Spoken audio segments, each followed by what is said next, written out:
Hi guys, ఈ video వచ్చేసి కెనడాలో రైడ్ షేరింగ్ యాప్స్ ఉంటాయి కదా, లైక్ ఉబర్ అండ్ లిఫ్ట్. వాటిలో వచ్చే టోటల్ ఇన్కమ్ యొక్క బ్రేక్ డౌన్ గురించి స్టెప్ బై స్టెప్ మనం మొత్తం బ్రేక్ డౌన్ చేసి దీంట్లో ఏమేమి ఖర్చులు ఉంటాయని చూద్దాము. దాంతోపాటు కెనడాలో వేరే ప్యాసివ్ ఇన్కమ్ సోర్సెస్ ఏమేమి ఉన్నాయో వాటి గురించి కూడా నేను చెప్తాను.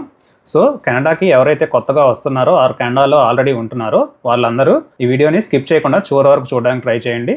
ఖచ్చితంగా ఈ వీడియో మీకు ఇన్ఫర్మేటివ్గా అనిపిస్తుంది. కెనడాలో మనం సెటిల్ అయినప్పుడు కానీ వర్క్ చేసేటప్పుడు కానీ మనం బాగా గుర్తుపెట్టుకోవాల్సింది ఏంటంటే, ఎప్పుడు కూడా మనం సింగిల్ సోర్స్ ఆఫ్ ఇన్కమ్ మీద అసలు రిలే అవ్వకూడదు. Compulsory multiple source of income ఉండేలా చూసుకోవాలి, లేదంటే ఒక ప్యాసివ్ సోర్స్ ఆఫ్ ఇన్కమ్ అయినా ఉండేలాగా చూసుకోవాలన్నమాట. ప్యాసివ్ ఇన్కమ్స్ చాలా టైప్స్లో ఉంటాయి, కానీ ఇవన్నీ కూడా ఒక 2 కేటగిరీస్లోకి వస్తాయి. ఫస్ట్ వన్ వచ్చేసి మనీ వచ్చినట్టు ఉంటాయి కానీ గ్రోత్ ఉండదు అసలు. అండ్ సెకండ్ వన్ వచ్చేసి గ్రోత్ ఉంటుంది అండ్ మనీ కూడా వస్తాయి. ఓకే, ఎప్పుడైనా మీ ప్రైమరీ జాబ్కి ఇబ్బంది అయినప్పుడు మీరు గ్రోత్ ఉన్న ప్యాసివ్ ఇన్కమ్ చూసుకుంటే కనుక అది మిమ్మల్ని కాపాడిద్ది. ఓకే, కానీ ఈ వీడియోలో నేను ఫస్ట్ పార్ట్ గురించి మాట్లాడతాను అండ్ సెకండ్ పార్ట్ గురించి నేను లాస్ట్లో చెప్తాను. అండ్ దాని కంటిన్యూషన్ కూడా మన అప్కమింగ్ వీడియోస్లో నేను ఇంకా క్లియర్గా ఎక్స్ప్లెయిన్ చేస్తాను. Let's go into the first part. Hi guys, welcome to my channel Krish 2H. So మన ఛానల్లో మేజర్గా ఇమిగ్రేషన్ అప్డేట్స్ కానీ, లైఫ్ ఇన్ కెనడా కానీ, కెనడాలో జాబ్ మార్కెట్ కానీ వీటన్నిటి గురించి నేను రెగ్యులర్గా అప్డేట్స్ ఇస్తూ ఉంటాను. సో ఏదైనా అప్డేట్స్ మీకు త్వరగా తెలియాలి అనుకుంటే మన ఛానల్ని రెగ్యులర్గా చెక్ చేస్తూ ఉండండి. Let's continue. సో కెనడాలో చాలామంది ప్యాసివ్ ఇన్కమ్ అనగానే చేసే జాబ్స్ ఏంటంటే, ఆర్ సోర్స్ ఆఫ్ ఇన్కమ్ ఏది ట్రై చేస్తారు అంటే రైడ్ షేరింగ్ యాప్స్ అని ఉంటాయి, లైక్ ఉబర్ అండ్ లిఫ్ట్. వీటిని ఎక్కువగా ప్రిఫర్ చేస్తారు. సో ఈ మన వీడియోలో నేను ఆ టోటల్ బ్రేక్ డౌన్ చేసి చూపిస్తాను. సో దీంట్లో ఎంత పొటెన్షియల్ ఆఫ్ ఇన్కమ్ ఉంటుంది, కాస్ట్ ఏమేమి ఉంటాయి, ఉబర్ ఆర్ లిఫ్ట్ వల్ల పర్సంటేజ్ ఎంత తీసుకుంటారు, last but not least taxes ఎంత కట్టాల్సి వస్తుంది. సో ఇవన్నీ క్లియర్ క్యాలిక్యులేషన్ చూద్దాము. అండ్ ఫైనల్గా హవర్లీ వేజ్ ఎంత వస్తుంది మన క్యాలిక్యులేషన్లో చూద్దాం. ఓకేనా? సో ఫర్ ఎగ్జాంపుల్ మన టార్గెట్ $5,000 ఏ మంత్ అనుకుందాం. అంటే మనం అట్లీస్ట్ 7,000 to 8,000 కిలోమీటర్స్ని డ్రైవ్ చేయాలి. సో ఈ $5,000 మన టార్గెట్లో 25 to 30% Uber or lift percentage కింద వెళ్ళిపోద్ది. అంటే న్యూ డ్రైవర్స్కి అయితే 30%, ఓల్డ్ డ్రైవర్స్కి అయితే 25%గా తీసుకుంటారు. మనం చేసిన ప్రతి రైడ్లో నుంచి అంత పర్సంటేజ్ ఈ రైడ్ షేరింగ్ కంపెనీస్ అనేవి తీసేసుకుంటాయి. సో 5,000లో నుంచి 30% అంటే $1,500 తీసేస్తే ఇంకా 3,500 ఉంటాయి. ఓకేనా? సో ఈ 3,500లో ఇంకా ఏమేమి కాస్ట్ ఉంటాయో చూద్దాం ఇప్పుడు. సో మనం ఇందాక మంత్లీ 7,000 to 8,000 కిలోమీటర్స్ డ్రైవ్ చేయాలనుకున్నాం కదా. 7,000 to 8,000 కిలోమీటర్స్ అంటే ఖచ్చితంగా మీరు ఇంజిన్ ఆయిల్ చేంజ్ చేయించాలి. ఇంజిన్ ఆయిల్ చేంజ్ యొక్క కాస్ట్ వచ్చేసి $120 ఉంటుంది. సో నెక్స్ట్ కాస్ట్ వచ్చేసి టైర్స్. 4 టైర్స్ కాస్ట్ వచ్చేసి $1,200 ఉంటుంది. సో $1,200 ఉన్నా కానీ టైర్స్ రేంజ్ వచ్చేసి 1,00,000 కిలోమీటర్స్ ఉంటుంది అనమాట. సో 1,00,000 కిలోమీటర్స్ వరకు మీరు టైర్స్ని చేంజ్ చేయించిన అవసరం లేదు. మంత్లీ 8,000 కిలోమీటర్స్ నడుపుతున్నారంటే సో ఇయర్లీ మీరు 96,000 కిలోమీటర్స్ నడుపుతారు. సో ఒకసారి మీరు టైర్స్ చేంజ్ చేయించారంటే 1 year తర్వాత మళ్ళీ మీరు న్యూ టైర్స్ వేయించాలి. అంటే మీకు మంత్లీ టైర్స్ కాస్ట్ వచ్చేసి $100 పడుతుంది. నెక్స్ట్ కాస్ట్ వచ్చేసి వాటర్ బాటిల్స్ కానీ, నాప్కిన్స్ కానీ, చాక్లెట్స్ కానీ, మ్యాగజైన్స్ కానీ ఇలాంటివి ఏదన్నా కస్టమర్స్కి ఇవ్వడానికి కోసం మనం కార్లో ముందుగానే అరేంజ్ చేసుకుంటాం అనమాట.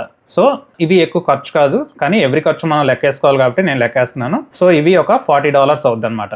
నేను చెప్పే విధానం మీకు నచ్చినా కానీ అండ్ ఈ వీడియో మీకు ఇన్ఫర్మేటివ్గా అనిపించినా కానీ మన ఛానల్ని రెగ్యులర్గా చెక్ చేస్తూ ఉండండి. అండ్ మీకు ఇలాంటి more informative and more interesting videos మీ ముందుకు తీసుకురావడానికి నేను రెగ్యులర్గా రీసెర్చ్ చేస్తూ ఉంటాను. Thank you and let's continue. Next major cost వచ్చేసి కార్ డిప్రిషియేషన్. కార్ డిప్రిషియేషన్ అంటే మన కార్ నెంబర్ ఆఫ్ కిలోమీటర్స్ తిరిగే కొంది కార్ యొక్క మార్కెట్ వాల్యూ పడిపోతూ ఉంటుంది. సో ఫర్ ఎగ్జాంపుల్ మనది ఒక $30,000 కార్ అనుకుంటే ఇయర్లీ మనం 1,00,000 కిలోమీటర్స్ నడుపుతున్నాం అంటే వెరీ ఈజీగా 10% డిప్రిషియేషన్ అయినా వేసుకోవచ్చు. 10% డిప్రిషియేషన్ అంటే $250. నెక్స్ట్ మేజర్ కాస్ట్ వచ్చేసి గ్యాస్. సో గ్యాస్ అంటే పెట్రోల్ అనమాట. సో గ్యాస్ కూడా ఆ మనీలోంచే మనం ఫిల్ చేసుకోవాలి. అండ్ గ్యాస్ వచ్చేసి 7,000 to 8,000 కిలోమీటర్స్ మనం నడుపుతున్నాం అనుకున్నాం కాబట్టి ఈజీగా $800 ఖర్చు అవుద్ది. నెక్స్ట్ కాస్ట్ వచ్చేసి మిస్లీనియస్ కాస్ట్. లైక్ ఎప్పుడైనా మనకి ఫ్లాట్ టైర్ అయినా కానీ, లేదంటే పెట్రోల్ అయిపోవడం వల్ల వేరే థర్డ్ పార్టీ సర్వీసెస్ వాడుకున్నా కానీ, ఆర్ ఎల్స్ మనం ఎప్పుడైనా బయట ఫుడ్స్ తిన్నా కానీ ఇవన్నీ ఒక $100 వేసుకోవచ్చు మిస్లీనియస్ కాస్ట్ కింద. ఇప్పుడు నేను ఈ పైన చెప్పిన కాస్ట్ మొత్తం మనం క్యాలిక్యులేట్ చేసుకుంటే అరౌండ్ $1,400 వస్తుంది. సో 3,500లోంచి 1,400 తీసేస్తే 2,100 అనమాట. ఓకేనా? ఈ $2,100 మన చేతికి వస్తాయి. సో ఈ $2,100ని మనం హవర్లీ వేజ్ కింద కన్వర్ట్ చేసి క్యాలిక్యులేట్ చేద్దాము. ఫర్ ఎగ్జాంపుల్గా మనం ఒక 5 hours వర్క్ చేసాం అనుకుందాం. ఓకేనా? 2,100 5 hours అంటే 5 days కింద వేసుకుంటా కానీ మంత్లీ మనకి 100 hours వస్తుంది. అంటే మనకి $21 per hour వస్తుంది అనమాట. కానీ ఇంతటితో అయిపోలే. ఈ $21లో ఒక హిడెన్ కాస్ట్ ఉంది. అది అందరూ ఫస్ట్ ఇయర్ అయిపోయే వరకు కూడా గుర్తించరు. ఆ $21 వాళ్ళయ్యే అన్నట్టుగా ఖర్చు పెట్టేసుకుంటారు. ఓకేనా? కాదు. ఆ $21లో హిడెన్ కాస్ట్ ఏముంది అంటే tax, GST and PST. PST కూడా కట్టాల్సి వస్తుంది, అంటే ప్రావిన్షియల్ ట్యాక్స్. అది లాస్ట్లోనే రియలైజ్ అవుతారు, ఎందుకంటే వాళ్ళకి అది తెలియదు ఎంత కట్టాల్సి వస్తుంది అని చెప్పి. అవి కూడా ఇంక్లూడ్ అయ్యే మన అకౌంట్లో పడతాయి కాబట్టి. సో లాస్ట్లో వాళ్ళు ఈ ట్యాక్స్ మనీని కట్టడం కోసం మళ్ళీ ఊబర్ చేయడమో లిఫ్ట్ చేయడమో స్టార్ట్ చేస్తారు, అండ్ వాళ్ళు ఆ లూప్లో పడిపోతారు అనమాట. దాన్ని స్టాప్ చేయలేరు. మీరు దాన్ని స్టార్ట్ చేస్తున్నప్పుడు అగైన్ మీరు ట్యాక్స్ కట్టాల్సి వస్తుంది end of the year. So అలా లూప్లో పడిపోతారు అండ్ మీకు గ్రోత్ ఉండదు అనమాట. సో ఆ ట్యాక్స్ మనీ కూడా డిడక్ట్ చేస్తే ఈ $21 వస్తే $19 వస్తుంది. Hourly wage $19. మానిటోబాలో హవర్లీ మినిమం వేజ్ వచ్చేసి $16, అండ్ అదే ఒంటారియోలో అయితే కనుక $17.20.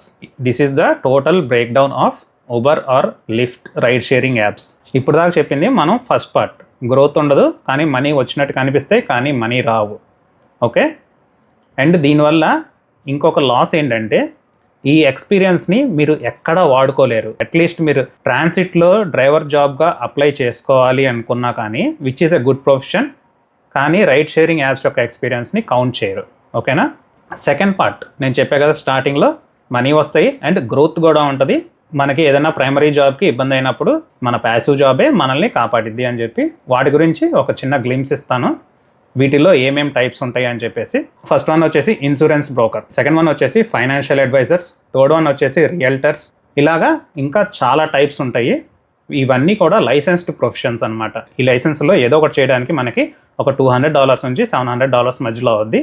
లైసెన్స్డ్ ప్రొఫెషన్స్ కాబట్టి ప్యాసివ్ ఇన్కమ్ అయినా కానీ బాగా వస్తుంది. వీటినే మనం ఫుల్ టైమ్గా కూడా కన్వర్ట్ చేసుకోవచ్చు. ఈ లైసెన్స్లు ఎలా తెచ్చుకోవాలి, ఎంత ఇన్కమ్ జనరేట్ అవుద్ది, వీటిల్లో కూడా ఎవ్రీ డీటెయిల్ నేను బ్రేక్ డౌన్ చేసి మన కమింగ్ వీడియోస్లో చెప్తాను. Stay tune. మీకు ఏమైనా డౌట్స్ ఉన్నా కానీ నాకు కింద కమెంట్స్లో చెప్పండి, నేను 100% ప్రతి ఒక్కరికి రిప్లై ఇస్తాను. Thank you very much.